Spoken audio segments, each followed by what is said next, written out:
કોડીનાર તાલુકાના મિતિયાજ ગામના ખેડૂત બરભાઈ બાબુભાઈ બળાઈના 5 વીઘા શેરડીના પાકનું નિકંદન કાઢી નાખ્યું।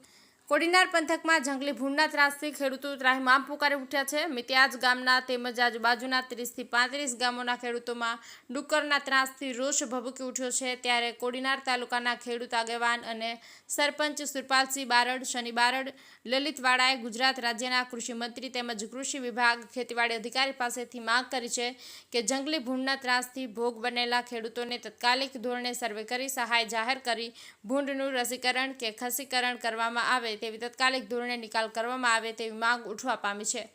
ભરત ગંગદેવ, ગીર ગઢડા। હાલો, મારું નામ છે મનુભાઈ બળાઈ, ગામ મિતિયા, તાલુકો કોડીનાર, જિલ્લો ગીર સોમનાથ। જે અત્યારે મેં શેરડીનું વાવેતર કર્યું છે, 50-71 છે, 4 વીઘા।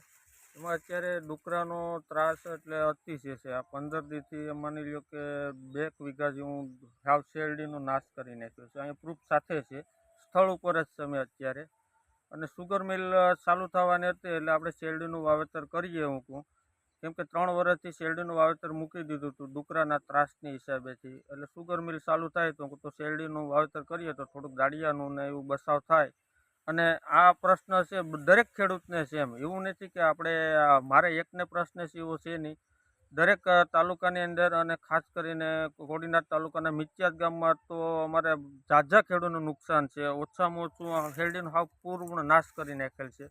અને સુગર મિલ ચાલુ થવાની થાય તો આમાં શેરડીમાં તો હજી કંઈ રહે નહીં, કેમ કે નવેમ્બર-ડિસેમ્બરમાં ચાલુ થાય તો આ ડુકરા છે સખત ખળિયું ને શેરડીને બધી કટિંગ કરીને પાડી નાખે છે। આ હેઠે પર તમે જોઈ શકો છો કે કેટલું નુકસાન છે। આની માટે રાજ્ય સરકાર અને કેન્દ્ર સરકાર ગમે ખેડૂતને એનો ઉપાય બતાવે અને એનું કંઈક નિરીક્ષણ કરે અને આ ડુકરા છે એને એ લોકો એવો નિર્ણય કરે કે આનો કંઈક પકડવામાં આવે કે કદાચ એનું કંઈ ખેડૂતને ઓપ્શન આપે, કંઈ વળતર આપે, એવી મારી માંગ છે।